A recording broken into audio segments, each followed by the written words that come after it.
رب اشرح لي صدري ويسر لي أمري واحلل عقدة من لساني يفقه قولي. أما بعد فأعوذ بالله السميع العليم من الشيطان الرجيم. بسم الله الرحمن الرحيم.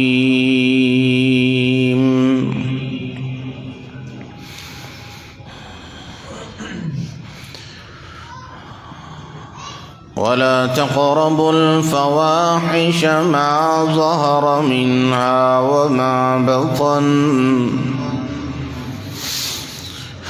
وقال الله سبحانه وتعالى في مقام آخر: ولا تقربوا الزنا إنه كان فاحشة وساء سبيلا.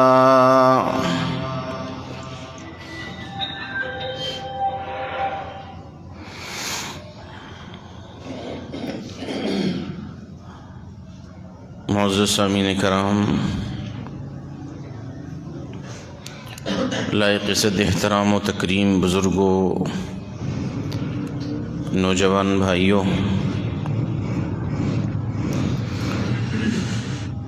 سننے والی اسلامی روحانی ماؤں، بہنوں، بیٹیوں،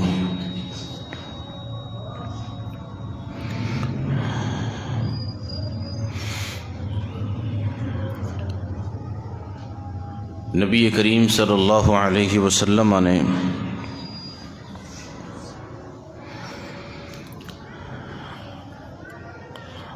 فرمایا ہے، سابقہ گزرے ہوئے اچھے لوگوں کی ایک وصیت، ایک نصیحت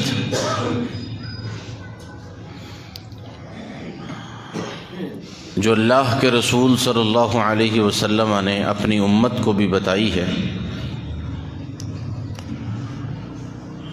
کہ مجھ سے پیشتر جو صالح لوگ تھے، نیک لوگ تھے، انبیاء و رسل، زمانے کے پرہیزگار اور متقی، تو وہ اپنے چاہنے والوں کو، اپنے امتیوں کو یہ ایک بات، ایک جملہ ضرور بتایا کرتے تھے، اور ان میں یہ معروف اقوال میں سے ایک قول تھا، اور وہ قول کیا تھا کہ اذا فاتك الحیاء فاصنع ما شئت، کہ جب کسی انسان سے، کسی سوسائٹی سے، کسی معاشرے سے حیا ختم ہو جائے، پھر اس کا جو جی چاہے وہ کرے۔ یہ سابقہ بات ہے نبی کریم صلی اللہ علیہ وسلم کی بعثت سے پہلے کی۔ اس جملے سے میں جس بات کی طرف اپنے بھائیوں کو، سننے والوں کو لانا چاہتا ہوں وہ یہ ہے کہ شرم و حیا یہ کوئی صرف اسلام ہی کا درس نہیں ہے، یہ پاکی، پاکیزگی، یہ صرف پاک دامنی، یہ صرف اہل اسلام کا ہی شیوا نہیں ہے، بلکہ اس سے پہلے لوگوں کا بھی یہی طرز زندگی تھا، یہی شیوا تھا، اور یہی ان کا ایک اصول تھا زندگی گزارنے کا کہ وہ بھی شرم و حیا کی دعوت دیتے تھے اور شرم و حیا والے تھے۔ تو میرے بھائیوں، جب اسلام آیا، ظاہر ہے نبی کریم صلی اللہ علیہ وسلم جب مبعوث ہوئے، بحیثیت نبی جب نبی کریم صلی اللہ علیہ وسلم نے اپنی دعوت کا اعلان فرمایا، تو آپ صلی اللہ علیہ وسلم اور جناب عیسیٰ علیہ السلام کے درمیان 600 سال کا وقفہ تھا۔ تو ظاہر سی بات ہے، اتنے لمبے چوڑے عرصے کے بعد لوگوں کے نظریات، لوگوں کے جذبات ایک حد تک مختلف ہو گئے، عقائد بدل گئے۔ جس طرح کہ نبی کریم صلی اللہ علیہ وسلم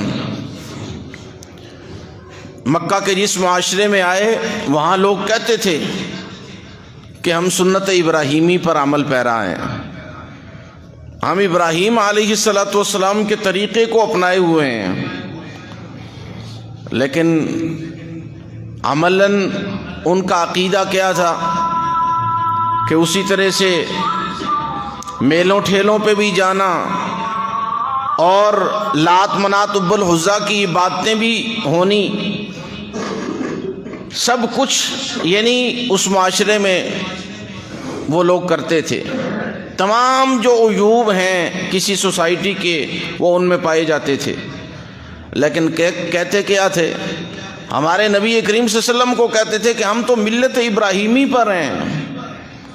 تو کیا آیا معاذ اللہ ابراہیم علیہ السلام کی یہ دعوت تھی کہ تم شرک کرو، لات و منات اب العزیٰ کی عبادت کرو، ان کے آگے سجدہ ریز ہو، ان کے نام کے چڑھاوے چڑھاؤ؟ نہیں، وہ یہ غلط کام کر کے بھی وہ منسوب کرتے تھے حضرت ابراہیم کی علیہ السلام کی طرف۔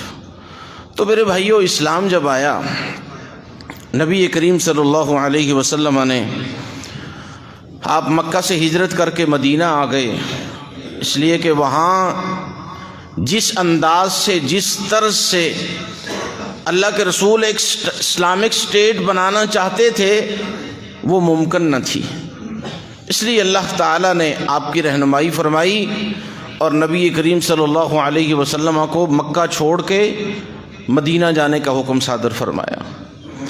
نبی کریم صلی اللہ علیہ وسلم جب مدینہ جاتے ہیں، وہاں ایک پہلی اس خطۂ ارض پر، اس کرۂ ارض پر ایک پہلی صحیح معنوں میں فلاحی اسلامی ریاست کا وجود قرار پاتا ہے مدینہ کی ریاست کی صورت میں۔ مدینۃ الرسول نام ٹھہراتا ہے۔ تو میرے بھائیوں، جہاں اس کے اور بہت سارے بنیادی اصول رکھے گئے، ظاہر ہے کوئی بھی چیز آپ بناتے ہیں تو اس کے کچھ بنیادی چیزیں ہوتی ہیں، اساسی چیزیں ہوتی ہیں جس پہ وہ نظریہ کھڑا ہوتا ہے۔ آپ بلڈنگ بنانے جا رہے ہیں تو جب تک اس کی ڈپسی، اس کی بنیادیں آپ اچھی طرح نہیں بنائیں گے تو آپ کو اپنی بلڈنگ پہ کبھی یقین نہیں ہوگا۔ تو ایک نبی کریم صلی اللہ علیہ وسلم جس فلاحی ریاست، اسلامی ریاست مدینہ کا تصور دے رہے ہیں، تو اس کی اساس، اس کی بنیاد میں جو نبی کریم صلی اللہ علیہ وسلم نے چیزیں رکھی، میرے بھائیوں، جہاں نماز، روزہ، زکوٰۃ، حج، امر بالمعروف، نہی عن المنکر، بہت ساری باتیں، میرے بھائیوں، وہاں سب سے ایک میجر بات جو ہمیں نظر آتی ہے وہ حیا نظر آتی ہے۔ اللہ کے رسول صلی اللہ علیہ وسلم نے اپنے معاشرے کو حیا پہ زور دیا، حیا پہ، اور یہاں تک اللہ کے رسول صلی اللہ علیہ وسلم نے فرمایا کہ اسلام کے یوں تو کوئی 70 سے لے کر 80 تک اسلام کے شعبے ہیں، یعنی اس کے جز ہیں، اجزاء ہیں، شعبے ہیں، لیکن فرمایا کہ الحیاء من الایمان، یہ حیا جو ہے یہ ایمان سے ہے۔ یعنی کیا معنی کہ اگر کوئی شخص آپ اس کو با حیا دیکھتے ہیں، حیا والا دیکھتے ہیں، تو آپ کہہ سکتے ہیں کہ یہ شخص مومن ہے، مسلمان ہے. اور اس کے برعکس، اس کے اگینسٹ اگر کوئی شخص بھلے کتنا ہی نیک کیوں نہ ہو، آپ کو نمازی بھی نظر آئے، آپ کو صدقات اور خیرات بھی کرتا دکھے، لیکن اس میں اگر حیا نہیں تو آپ اس کے ایمان کی گارنٹی نہیں دے سکتے. تو میرے بھائیو، یہ اللہ کے رسول صلی اللہ علیہ وسلم نے اس معاشرے کی بنیاد رکھی. ان بنیادوں میں حیا بڑا واضح ایک عنصر ہمیں نظر آتا ہے، بہت واضح، جس پر اللہ کے رسول صلی اللہ علیہ وسلم نے بہت زور دیا. اور اللہ رب العزت نے جب آسمان سے یہ پردہ کی آیات نازل فرمائی تو اس وقت میرے بھائیو عالم یہ تھا، جب اللہ رب العزت نے سورہ احزاب میں یہ آیتیں نازل فرمائی، فرمایا یا ایھا النبی قل لازواجک وبناتک ونساء المؤمنین یدنین علیہن من جلابیبہن ذلک ادنی ان یعرفن فلا یؤذین وَكَانَ اللَّهُ غَفُورًا رَحِيمًا. فرمایا اے محبوب پیغمبر جناب محمد الرسول اللہ صلی اللہ علیہ وسلم، قُل لِأَزْوَاجِكَ، اپنی بیویوں کو، ازواج مطہرات کو، مومنوں کی ماؤں کو بھی یہ نصیحت کریں، وَبَنَاتِكَ، اور اپنی بیٹیوں کو بھی نصیحت کریں، امت کی بیٹیوں کو بھی، وَنِسَاءِ الْمُؤْمِنِينَ، اور پوری دنیا کی مومنہ عورتیں جو ہیں ان کو بھی یہ حکم صادر کریں، ان کو بھی نصیحت کریں کہ یدنین علیہن من جلابیبہن،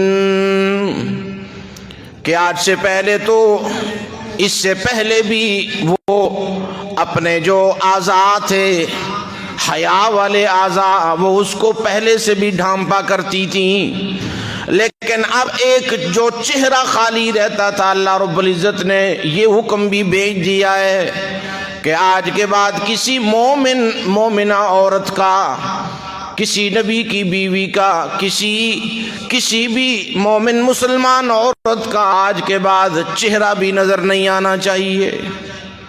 یدنین علیہن من جلابیبہن، کہ اب جو اوڑھنیاں تمہاری یہاں تمہاری پیشانیوں تک محدود تھیں، اب ان کو نیچا کر لیں کہ تمہارا منہ بھی ڈھانپ جائے.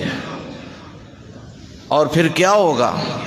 اللہ رب العزت نے اس سے اگلی بات بڑی پیاری بیان فرمائی، فرمایا ذالک ادنی ان یعرفن فلا یؤذین، جب تمہاری اوڑھنیاں تمہارے منہوں کو ڈانپ لیں گی. اور آج کی دنیا میں اگر میں آج کی لغت میں بات کروں، جب تم یعنی اپنے منہوں کے اوپر پردہ ڈال لو گی، نقاب کی صورت میں، سکارف کی صورت میں، جب تم اپنے منہ ڈھانپ لو گی تو یہ تمہاری ایک نشانی ہو جائے گی، پھر تمہیں کوئی نقصان نہیں پہنچا سکے گا. جب ایک با پردہ عورت آج کے معاشرے میں بھی آئے تو دور سے انسان یہ سمجھتا ہے کہ یہ کسی مسلمان گھرانے کی عورت ہے، یہ کسی مسلمان گھرانے کی بیٹی ہے، یہ کسی مسلمان گھرانے کی بہو ہے، یہ کسی مسلمان گھرانے کی ماں ہے. تو میرے بھائیو، محبوب پیغمبر نے فرمایا، اللہ رب العزت نے فرمایا، یہ تمہاری ایک نشانی بن جائے گی، پھر تم پر کوئی ہاتھ نہیں اٹھا سکے گا. جب نشانی بن جائے گی، جب ایک پہچان بن جائے گی کہ یار یہ مسلمان عورتوں کا شیوا ہے، یہ مسلمان عورتوں کا طریقہ کار ہے، یہ ان کا لباس ہے، تو پھر تمہاری طرف کوئی ہاتھ بڑھانے کی جرت نہیں کرے گا. تو میرے بھائیوں، اس کے بعد صحابیات فرماتی ہیں جب یہ پردہ کی آیات نازل ہو گئیں تو چونکہ وہ جو زمانہ تھا اللہ کے رسول کا زمانہ، اس زمانے میں آپ اندازہ کریں کہ صحابیات وہ نمازیں بھی پانچوں کی پانچوں نمازیں مسجد میں آ کر حضرات صحابہ کے پیچھے ادا کیا کرتی تھیں.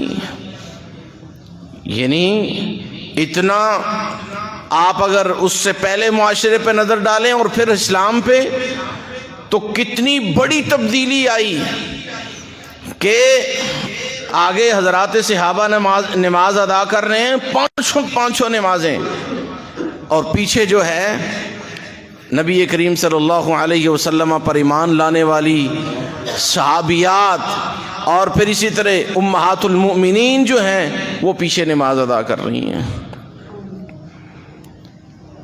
اللہ تعالیٰ نے صحابیات فرماتی ہیں جب یہ پردہ کی آیات نازل ہو گئیں تو پھر ہم اتنی احتیاط سے ہم نے آنا جانا شروع کر دیا. ظاہر ہے انہی رستوں سے محبوب پیغمبر کے صحابہ گزر کے آیا کرتے تھے، انہی رستوں سے یہی صحابیات گزرا کرتی تھیں. تو صحابیات فرمانے لگیں جب یہ پردہ کی آیات کا نزول ہوا تو پھر ہم دیواروں کے ساتھ ایسے چمٹ کے گزرا کرتی تھی کہ ہمارے بس اوقات چادریں ان دیواروں کے ساتھ لگ کے پھٹ جایا کرتی تھی، اور ہماری جو کپڑے تھے وہ زمین پہ گھسیٹے جایا کرتے تھے کہ کہیں ہماری پاؤں کی کسی ایک انگلی پر بھی کسی مومن کی، مسلمان کی، کسی انسان کی نظر نہ پڑے. یہ حیا تھا، یہ پردہ تھا. اور میرے بھائیو یہ اس دور کی بات ہو رہی ہے جس دور میں کون لوگ ہیں؟ ابو بکر صدیق جیسے لوگ موجود کہ جن کی حیا کی، شرم و حیا کی مثالیں اللہ نے قرآن میں بیان فرمائی ہیں. یہ اس دور کی بات کر رہا ہوں جس دور میں عمر فاروق جیسے با حیا اور با کردار لوگ موجود ہیں. حضرت عمر فاروق نے اپنے زمانہ خلافت میں عام لباس میں ایک اجنبی لباس اوڑھ کے نا ایک گزرتی عورت کو پوچھا کہ تم کیسے جا رہی ہے. کوئی سوال کیا اس سے کہ تم اکیلی کیسے یہاں سے گزر رہی ہے ایک اجنبی لباس میں لبادہ اوڑھ کے. تو عورت کہنے لگی مجھے لگتا ہے کہ یا تو حضرت عمر فوت ہو چکے ہیں یا تم ہی حضرت عمر فاروق ہو جو مجھ سے یہ سوال کر رہے ہو، ورنہ عمر فاروق کی موجودگی میں یہ کسی مرد کی جرت نہیں کہ عورت کے ساتھ کھڑا ہو کے کوئی کلام کر سکے. یہ زمانہ اس زمانے کی باتیں ہو رہی ہیں جہاں حضرت عثمان ذو النورین جیسے با حیا اور با کردار لوگ موجود ہیں کہ جن سے اللہ کے فرشتے بھی حیا کرتے ہیں. میرے بھائیوں انسان تو انسان، ان لوگوں سے اللہ کے فرشتے بھی حیا کرتے ہیں. ہمارے محبوب پیغمبر ایک دن اپنے گھر میں ریلیکس موڈ میں آرام فرما رہے ہیں. گرم علاقہ ہے، گرمی کا موسم ہے، تو ہمارے آقا علیہ الصلوۃ والسلام نے پنڈلیوں سے کپڑا اٹھایا ہوا لیٹے ہوئے آرام فرما رہے ہیں. دروازے پہ دستک ہوئی، پوچھا گیا کون؟ تو جواب ملا کہ ابو بکر صدیق. نبی کریم صلی اللہ علیہ وسلم یوں ہی لیٹے رہے اور فرمایا دروازہ کھول دو. ابو بکر صدیق آئے، سلام کیا، بیٹھ گئے. پھر دروازے پہ دستک ہوئی، پوچھا گیا من بالباب، کون دروازے پہ آیا ہے؟ تو جواب ملا عمر بن الخطاب، میں عمر بن خطاب ہوں. نبی کریم صلی اللہ علیہ وسلم نے فرمایا دروازہ کھولو. دروازہ کھل گیا، آ کے سلام کیا، بیٹھ گئے. اسی طرح لیٹے رہے، پنڈلیوں سے کپڑا ہٹا رہا. اتنے میں تیسری دفعہ دستک ہوئی دروازے پہ، من بالباب، کون ہے آنے والا؟ فرمایا عثمان بن عفان. فرمایا میں عثمان ابن عفان ہوں، اے میرے محبوب پیغمبر آپ کی زیارت کے لیے آیا ہوں۔ فرمایا کھول دو دروازہ، اور ساتھ ہی اللہ کے رسول اپنی پنڈلیوں پر کپڑا کرنے لگے اور اٹھ کے بیٹھ گئے۔ اور پھر جب حضرت عثمان اندر آئے، حضرت عثمان رضی اللہ عنہ سلام کیا، بیٹھ گئے۔ جب جانے لگے تو اس وقت چلے گئے تینوں آنے والے مہمان، تو اما جی عائشہ پوچھنے لگی، اے میرے سر کے تاج، میں نے دیکھا میرے بابا آئے، انہوں نے بھی سلام کیا، آپ یوں کہ یوں آرام فرماتے رہے، آپ کی پنڈلیوں پر کپڑا بھی ہٹا رہا، آپ اٹھے نہیں۔ پھر حضرت عمر فاروق آئے، آپ پھر بھی لیٹے رہے۔ کیا وجہ ہے میرے محبوب، میرے سر کے تاج کے جب عثمان بن عفان آئے تو آپ نے اپنی پنڈلیوں پر بھی کپڑا کر لیا اور اٹھ کے بھی بیٹھ گئے؟ فرمایا عائشہ میں اس شخص سے کیوں حیا نہ کروں جس سے اللہ کے فرشتے بھی حیا کرتے ہیں؟ اس شخص سے میں کیوں حیا نہ کروں جس سے اللہ کے فرشتے بھی حیا کرتے ہیں؟ تو یہ اس زمانے کی بات ہے کہ جب جن لوگوں کی حیا کی گارنٹی اور مثالیں میرے رب نے دی ہیں، ایک ہے کسی کی، میں کہتا ہوں یار فلاں شخص اس کی نظروں میں بڑا حیا ہے، بڑا حیادار ہے، میری بات کی کوئی اہمیت نہیں۔ میرے بھائی ایک شخص کو، ایک معاشرے کے لوگوں کو اللہ رب العزت فرمائیں کہ فلاں لوگ بڑے باحیا ہیں، اللہ نے مثالیں دی ہیں ان لوگوں کی، تو ان کے حیا کے کیا کہنے؟ یہ پردہ ان لوگوں کی حیاتی میں، ان لوگوں کی زندگی میں۔ اور دوسرے نمبر پر لوگ بھی مثالی، جو مرد ہیں وہ بھی مثالی، اور عورتوں میں بھی کیسی عورتیں؟ امہات المؤمنین، ازواج مطہرات رضی اللہ عنہم، میری اور آپ کی مائیں، جن کا چناؤ اللہ نے اپنے محبوب نبی کی ازواج کا چناؤ اللہ نے عرش پہ کیا ہے، آسمانوں پہ کیا ہے اللہ رب العزت نے۔ جب اما جی عائشہ پہ تہمت لگی، میری اور آپ کی ماں پہ بہت بڑا بہتان، بہت بڑا ایک دجل تھا یہ منافقین کی طرف سے، اللہ کے رسول بڑے پریشان ہو گئے۔ اتنا پریشان اللہ کے رسول کو ساری زندگی میں کبھی نہیں دیکھا گیا، چونکہ اس رفیقہ حیات پہ بھی تہمت لگ گئی کہ جو اللہ کے رسول کو سب سے زیادہ عزیز تھی، سب سے زیادہ محبوب ترین زوجہ محترمہ اما جی عائشہ، تہمت لگ گئی، اللہ کے رسول پریشان۔ اما جی عائشہ کو گھر بھیج دیا، آپ نے میکے بھیج دیا، ابوبکر صدیق کے گھر بھیج دیا کہ جب تک کوئی فیصلہ نہیں ہوتا تب تک آپ وہیں رہو۔ مشکل گھڑی، ایک ایک صحابی کو اللہ کے رسول بلا رہے ہیں، بڑے بڑے جو جید صحابہ کرام، ابوبکر صدیق کو بلایا، رائے لی، حضرت عمر فاروق کو بلایا، رائے لی، اور جب حضرت عمر فاروق کو بلایا رائے لینے لگے۔ اللہ اکبر، آج تو جتنے منہ اتنی باتوں والی بات ہے۔ اور میرے بھائیو اب دیکھنا ذرا اس رشتے میں کس قدر محبتیں تھیں اس زمانے میں، کس قدر ایک دوسرے کا خیال تھا۔ آج تو کہتے ہیں کہ یہ ایک دوسرے کے دشمن تھے معاذ اللہ۔ نبی کریم صلی اللہ علیہ وسلم اپنے ساتھی عمر فاروق سے پوچھنے لگے، عمر فاروق اب مجھے کیا کرنا چاہیے؟ مجھے کچھ تو تسلی دو، کچھ تو رائے دو۔ نبی کریم صلی اللہ علیہ وسلم نے جب سوال کیا، دریافت کیا عمر فاروق سے، تو حضرت عمر فاروق نے ایک ایک سوال کیا اللہ کے رسول سے، ایک چیز کا جواب چاہا اللہ کے رسول سے، اور وہ یہ جواب، کیا محبوب پیغمبر کیا آپ نے اس عائشہ سے خود شادی کی، اس کا چناؤ خود کیا، یا عرش والے نے آپ کے لیے اس کا چناؤ کیا؟ ایک سوال کیا، اے محبوب پیغمبر ایک چیز کا جواب دے دیں، کیا آیا اس عائشہ کا چناؤ، اس کا انتخاب بحیثیت آپ نبی کی بیوی یہ آپ نے خود اپنی مرضی سے کیا، یا اللہ رب العزت نے فرمایا؟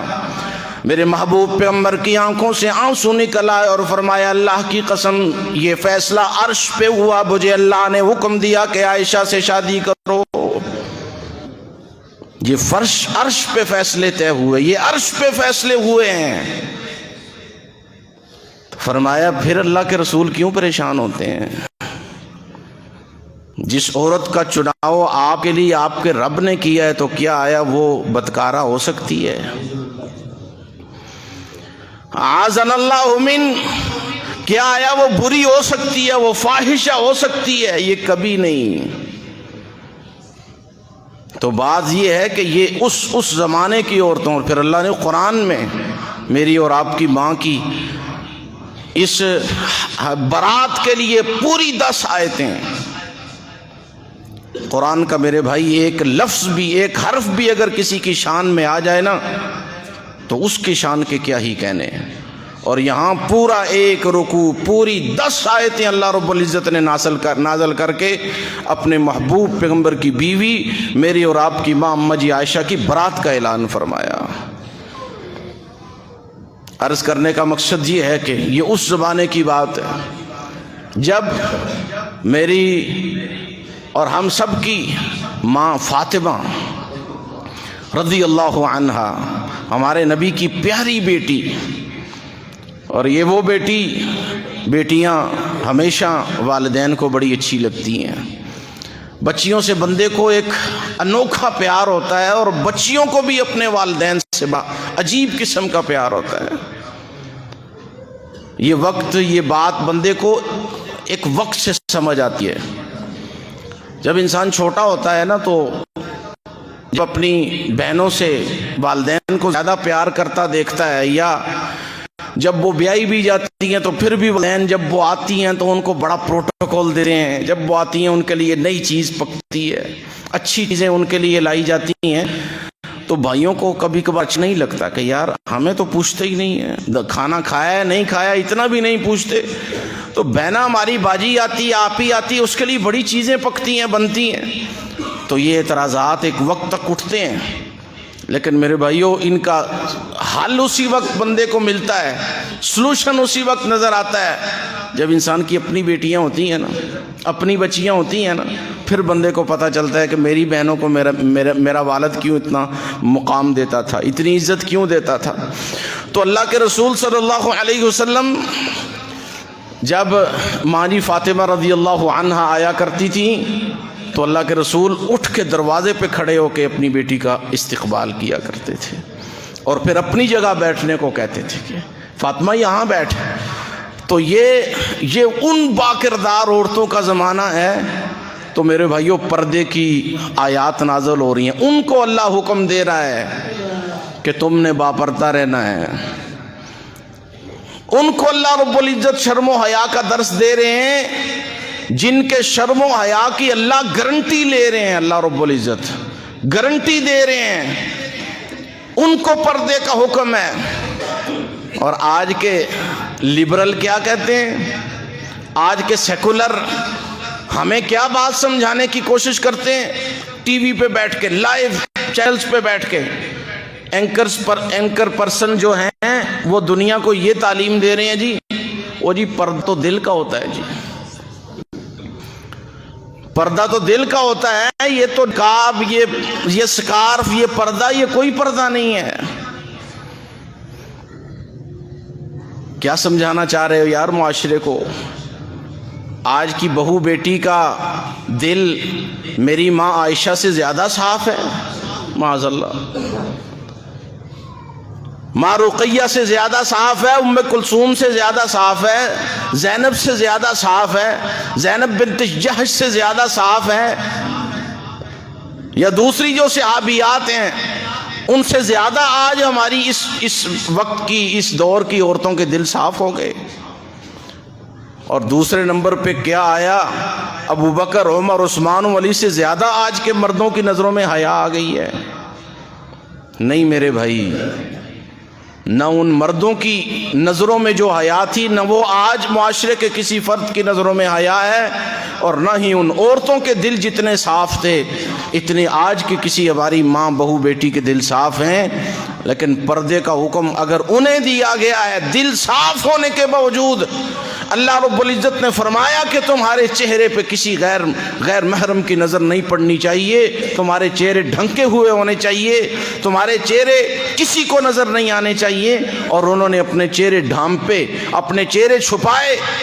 ہم کون ہوتے ہیں کہ ہم کہیں کہ جی ہمارے دل بڑے صاف آ گئے؟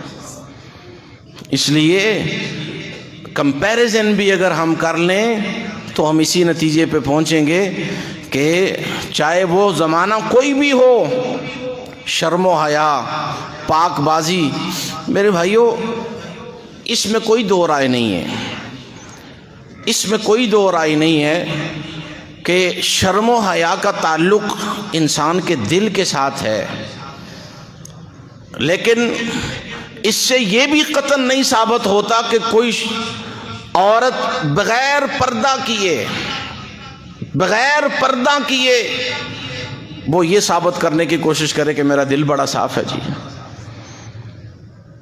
اس میں کوئی دو رائے نہیں کہ پردہ کر کے بھی اللہ معاف فرمائے ہمارے معاشرے میں بہت کچھ ہو رہا ہے، نقاب اوڑھ کے بھی، سکارف پہن کے بھی ہمیں معاشرے میں بہت کچھ نظر آتا ہے، مارکیٹوں میں، محلوں میں، بازاروں میں، اور آپ کے پیر ودائی میں تو یہ سبق سمجھنا کوئی بڑی بات ہی نہیں ہے، یہ تو جنکشن ہے نا، میں کہا کرتا ہوں برائیوں کا اللہ معاف فرمائے۔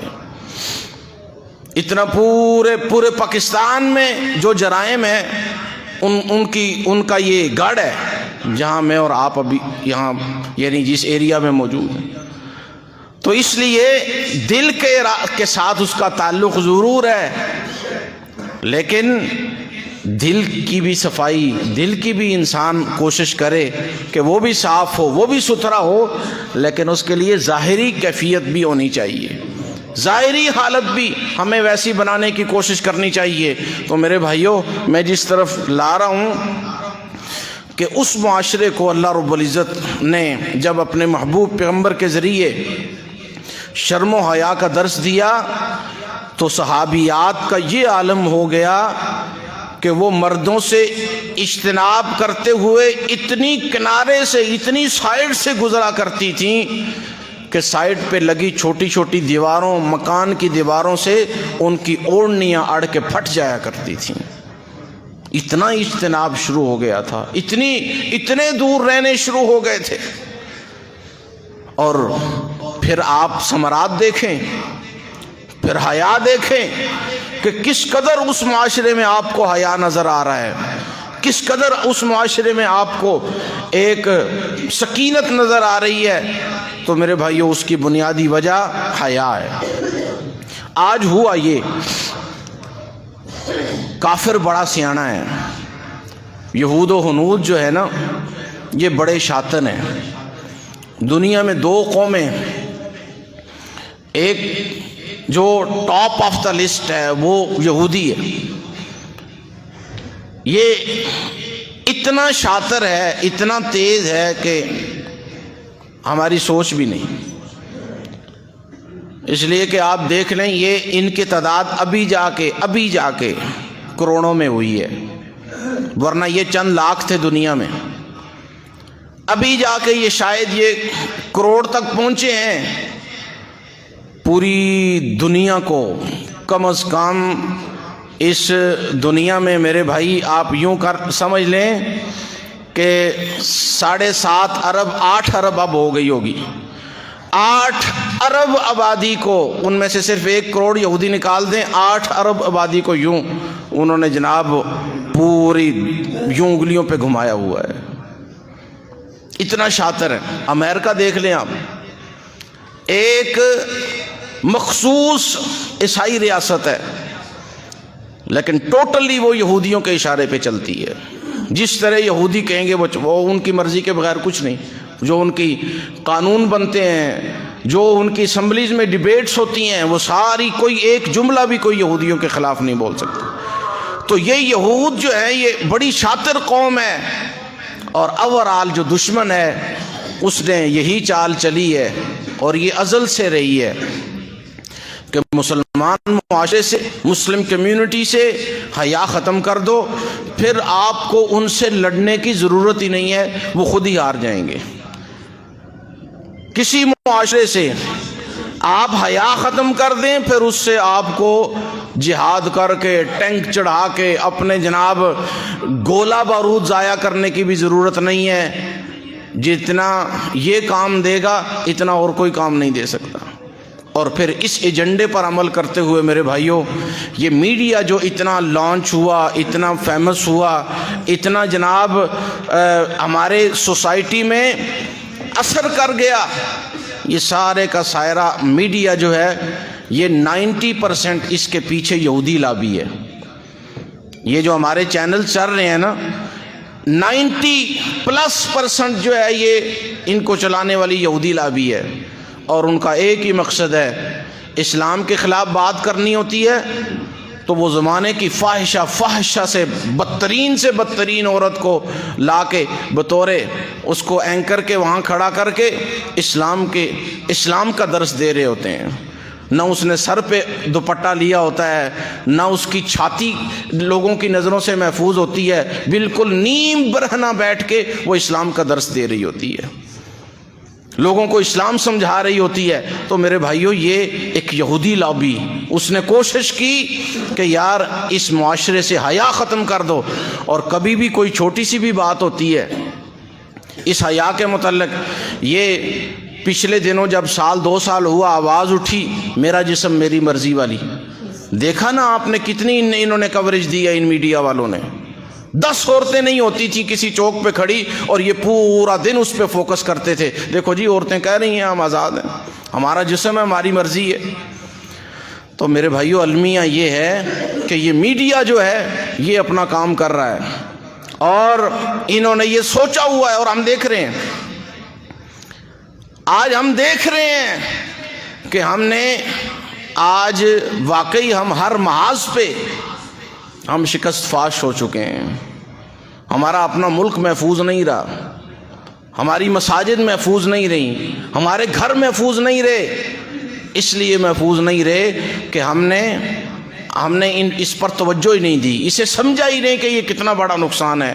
تو میرے بھائیوں، انہوں نے ہمارے معاشرے میں بے حیائی، اور اس حد تک آپ اندازہ کریں، اسلامی جمہوریہ ہمارا ملک ہے، ہمارے آئین میں لکھا ہوا ہے 74 کے آئین میں کہ اس ملک میں کوئی بھی ایک آئینی شق، اس کا ایک جز بھی اسلام کے خلاف نہیں ہو سکتا، اسلام کے خلاف نہیں ہو سکتا.